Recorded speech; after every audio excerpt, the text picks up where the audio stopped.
Hi, my name is Jim and I was retired. You and I both know that I'm waiting for 70 for maximum Social Security benefits for myself and my survivor. But should my wife file now at 62? One popular Social Security calculator says that's the optimal answer. But is it? In this video, I will reconsider should my wife file at 62? Stay tuned. Many experts suggest that waiting for 70 is the best strategy for most people. That's when you qualify for your maximum benefits. And unless you have some reasons not to wait, like health and you need the money, then waiting for 70 is usually the best strategy. Now, you can earn roughly about 8% every year between your full retirement age and 70 if you delay your benefits. But if you are married with a spouse, one who has earnings of her own, some planners suggest that the one with lower PIA, a primary insurance amount, may end up with a better deal by filing early. The theory is that the lifetime maximum benefits makes it worthwhile.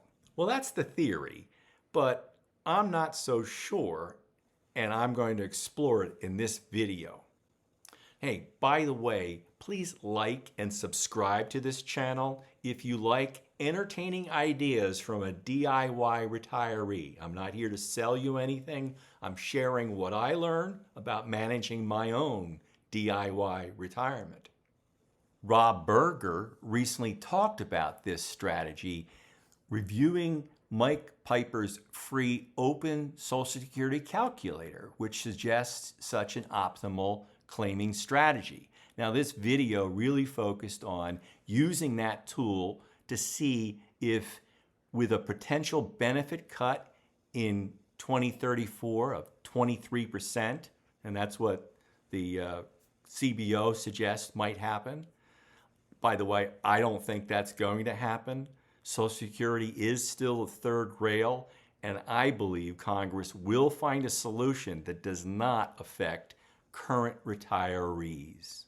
In watching this video, I was surprised by the suggestion that the younger spouse could file at 62 and end up being a better maximum lifetime benefit for the couples. That's not what my numbers suggested in the past. Now, our current strategy is that Marie, who is 4 years younger than I am, will file for her Social Security benefits at 67 when she will receive my spousal benefit. 50% of the benefit I would receive this year at my full retirement age. Note that it doesn't make sense for her to delay any longer than that 67 age because the spousal benefit does not increase like your own benefit, the primary benefit does. So it doesn't make any sense for her to delay beyond 67 up to 70. She would not get any more in our situation. Now, there is a penalty if she files for that spousal benefit before 67. In fact, if she files when I file at 70, she would be about a year early. And if she were to file now, the spousal benefit would be even further reduced.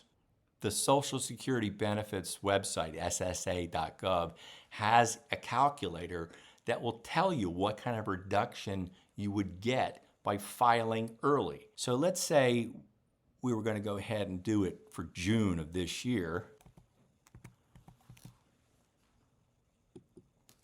And it says that she would be applying 55 months before normal retirement age, and the benefit would then be 33.54% of the worker's primary insurance amount. So instead of 50% of the PIA at my full retirement age as her spousal benefit, she would only get 33.54%. Again, that's a big cut. So I'm not sure filing in her own name now makes sense. She would get a much smaller share of what she is entitled to with her own wages, but more importantly, it reduces the spousal benefit when she ultimately files for it. Here is the tool, and I'm going to go into it and enter some numbers that are close to ours. I'm going to use not exactly our birthdays, but the same month and year to give you a realistic example of how this works. So number one, the first thing you need to do is click here to make sure that you allow it to calculate what would happen in certain circumstances, like a benefit cut. So I'm going to add that and say I want to look at that potential. I don't want to change the mortality benefits. We don't have any government pensions that are covered by this rule. She is still working, and so I might check this. I want to look at the potential of the cut, and this is the latest CBO report that unless there's any changes from Congress, benefits would be cut 23% in 2034. Again, I don't think that's really going to happen. I think Congress will find a solution that does not affect people who are close to retirement or in retirement. And see, it's recommending that she file at 62 and 2 months now, and that I file when I'm 70, and surprisingly again, she files for spousal benefits at 65 and 11 months. So this comes up with a present value of that solution of $892,000. This is part of the calculation in here. They're using mortality risks to both of us plus the net present value, and it shows a year-by-year benefit amounts and what would happen when those benefits are cut. And if she outlives me, she gets my reduced lifetime benefit. And if I outlive her, I continue on with that reduced benefit in 2034. You can also go back and change this to say, I don't want to see the benefit reduction. Just make sure you hit submit again. And again, it's going to come up with the same recommendations, but this net present value of the benefit, lifetime maximum benefit, is a little over $1 million. But now let's test an alternative claiming strategy with this tool, and I'm going to put in what we're currently expecting to do. So I've entered in the numbers for our current strategy. I'm filing when I'm 70, and she's filing at 67. So this says that the present value of this strategy is $12,000 less than the optimal strategy. Now, a couple things about their recommended strategy. If she files early, she is earning something. Now, as we said, it's not enough, but if you were earning more than $21,000 as a spouse, you don't want to claim early because anything above that would reduce your Social Security benefits. They actually get withheld and given back to you later in your retirement. But that's a problem.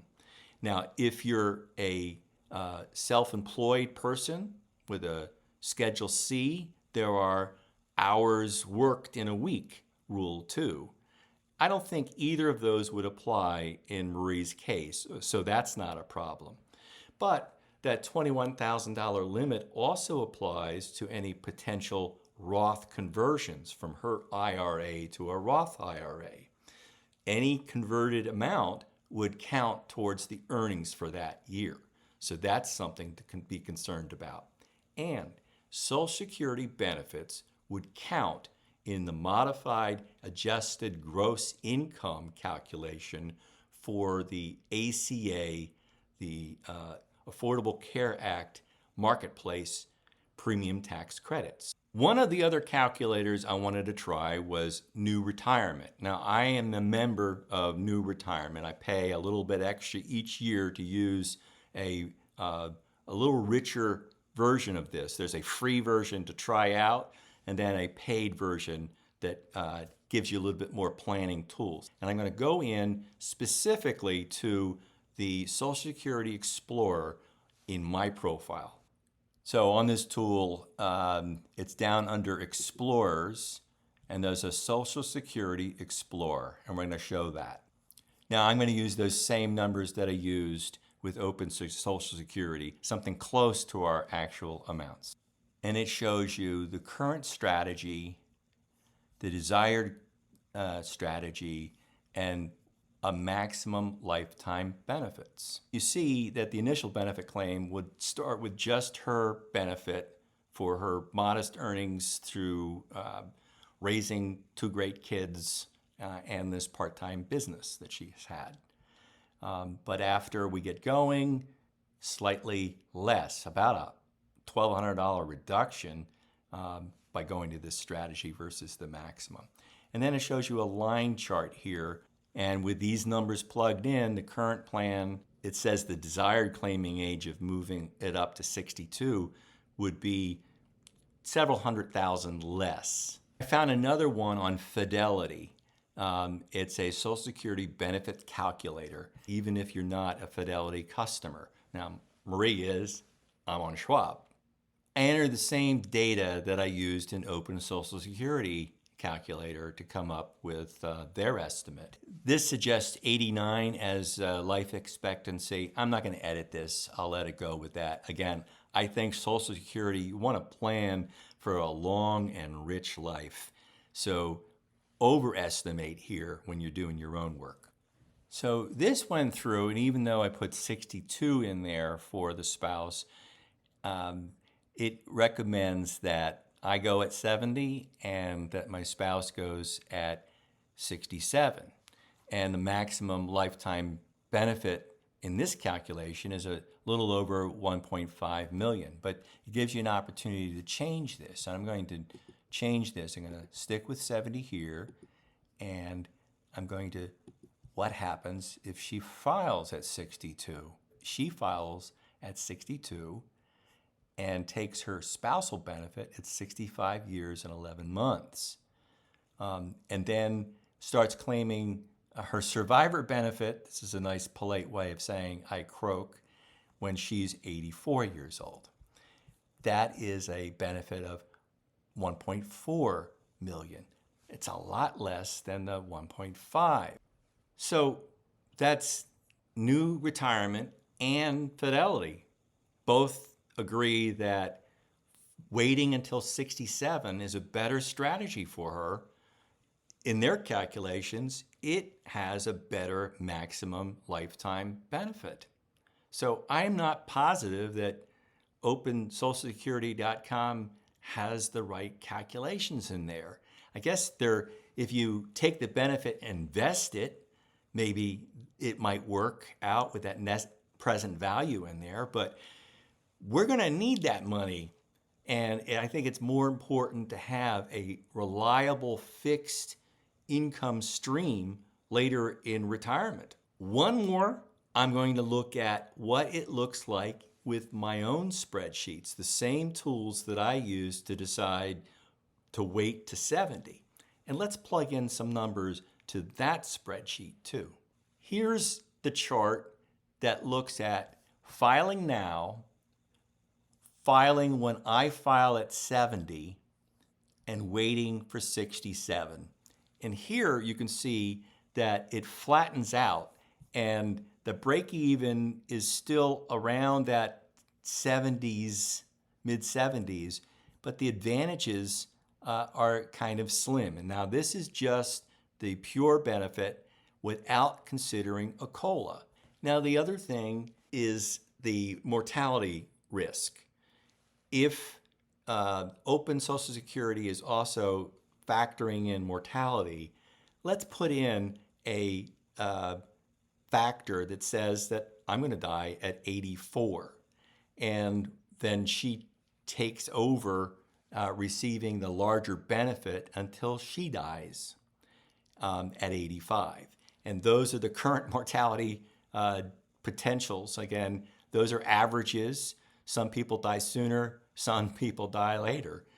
But this is what that shows. And again, there's a modest gain for filing at 67. Again, it gets you more money here early on, but in the long run, waiting pays off.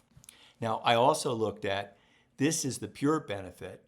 This is an even flatter, murkier story if you consider even a 1.3% COLA average.